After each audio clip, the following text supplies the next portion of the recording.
is Georg Tudor, and welcome to the first episode of Webcomic Review. And today we will review the webcomic of Italian artist Twisted Wind, the Count Mickey Dragul. It's a fun comic of Mickey Mouse and other main characters of the Disney. The first page of this webcomic was loaded on the 1st of March 2011 on DeviantArt.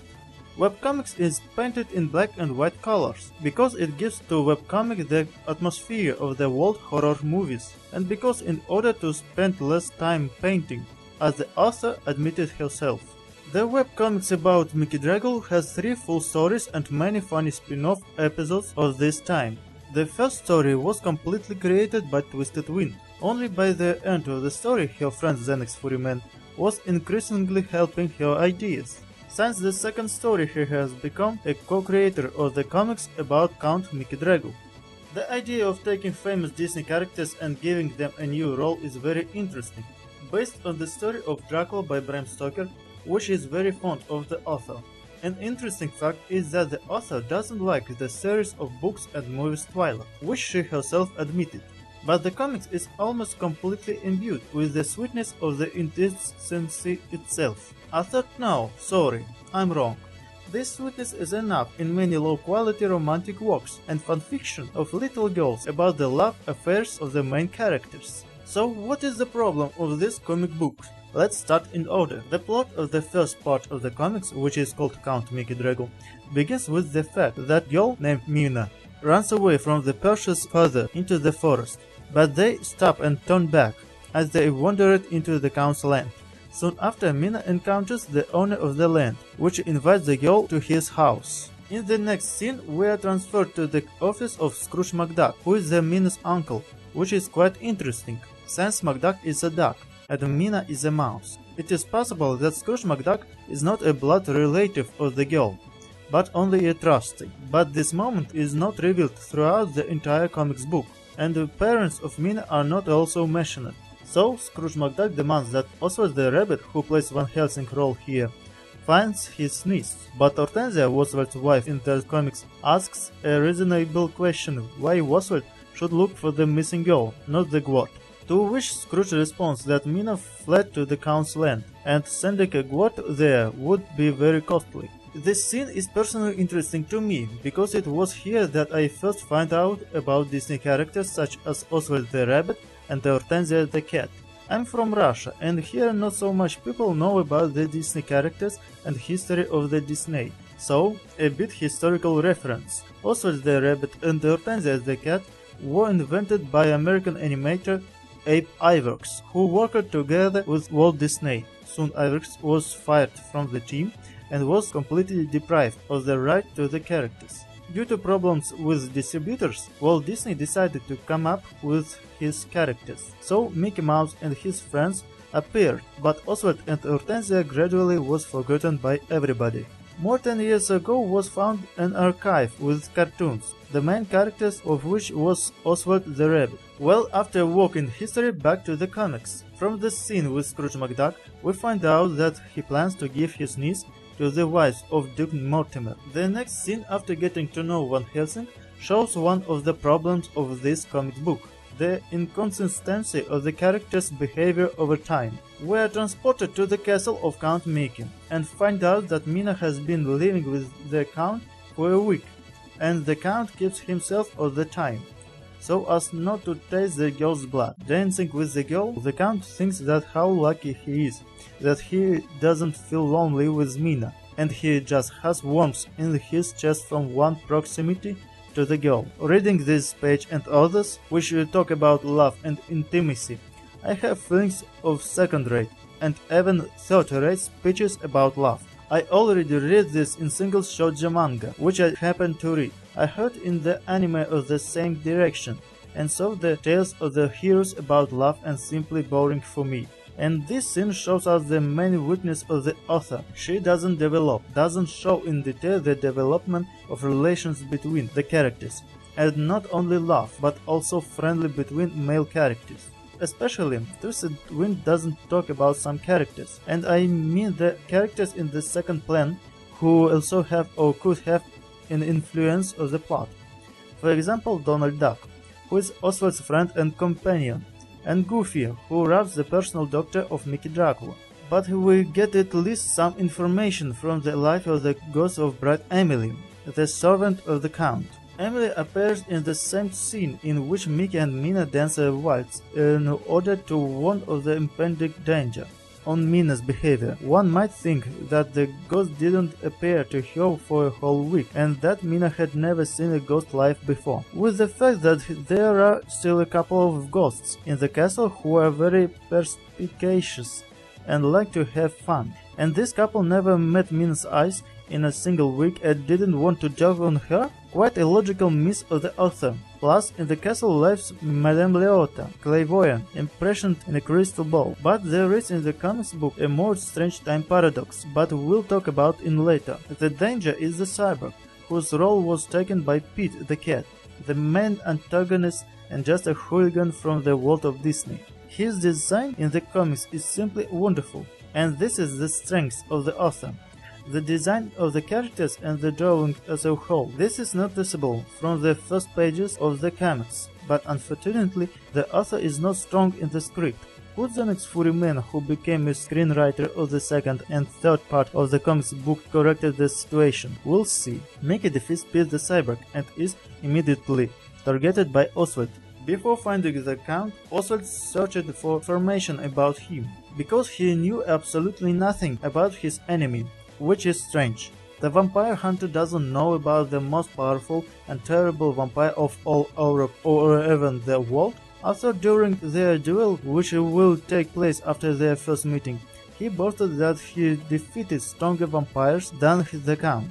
It may seem strange that Oswald didn't know about Count Dragul, since the Genus Van Helsing had long been familiar with the first Count of Dragul and his family. But let's assume that this comics book is related to the story of Bram Stoker only by the names of the characters, since the author doesn't disclose the history of the Van Helsing genus and only a little tells about the genus Dracula. After meeting Oswald, the Count returns to the castle, and Mina discovers from Madame Leota the secret of Count Mickey Dracula. But she couldn't kill Mickey after that, because she loved him.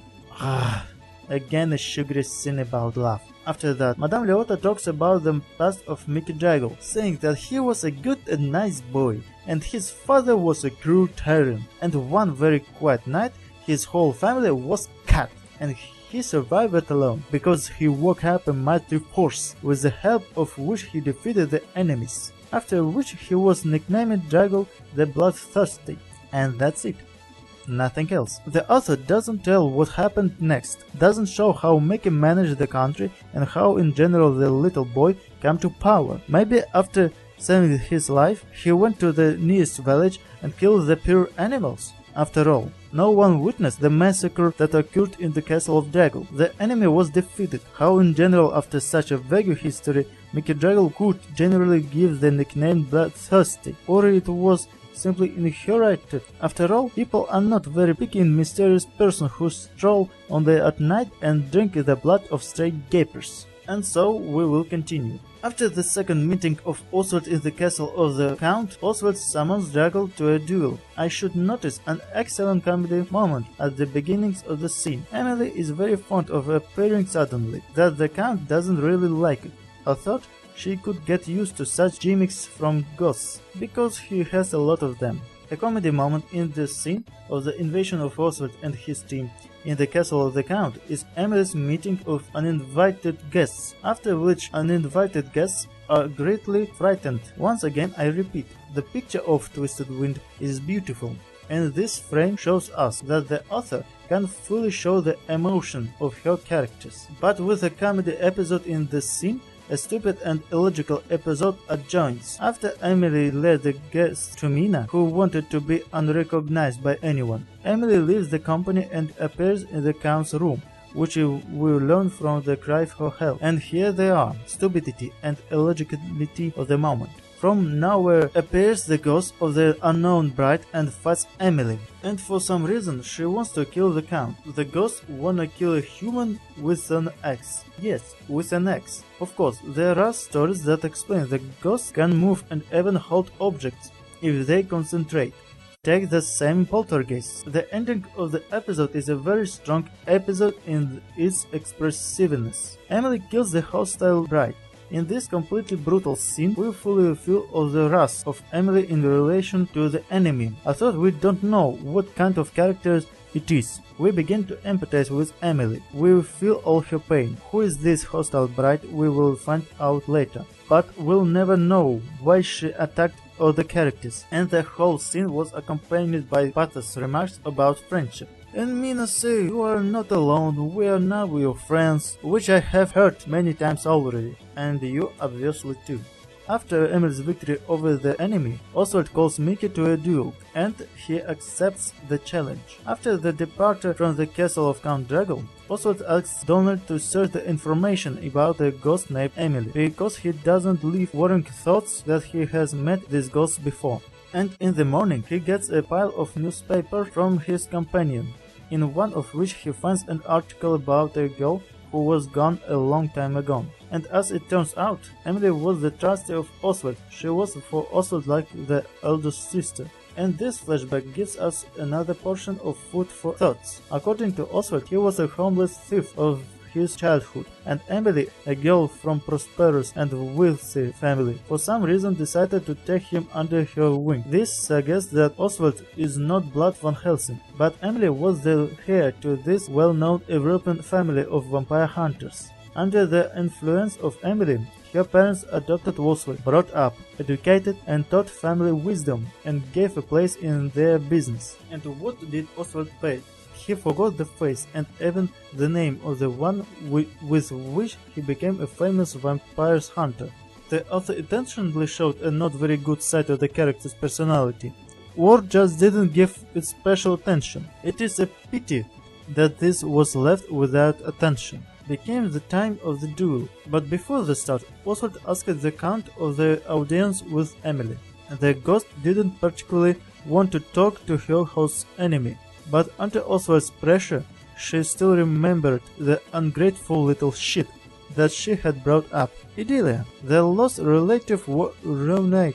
No, seriously, Oswald is an ungrateful bastard, since he doesn't even know about the death of his people. I thought maybe he's not guilty, and just he wasn't thought about, but still her loss was written even in the newspapers. He doesn't read newspapers, and how could he find out about the invasion of vampires in a city or country? From rumors? Or waiting somebody to come for him and he be asked on their knees, so that the hunter helped them to escape from evil spirits? Arthur, Twisted Wind. Why are you so lazy? Of course, you love Bram Stoker and wanted to be something new, a more dark story starring Mickey Mouse and Donald Duck and other Disney characters, even the one that all have forgotten. But the fact that this is an experiment, especially if it's an experiment, a new genre for you, doesn't give you the right to be so lazy. The story is empty, practically, and there are too many cliches and illogical behavior of the characters. Let's end the first part of my review, because I'm very tired. If you like my video, subscribe my channel, give me a comment. You can support my project on Patreon. You can find me on Twitter and DeviantArt. All links you can find in the description. The second part of my review is coming soon. See you soon.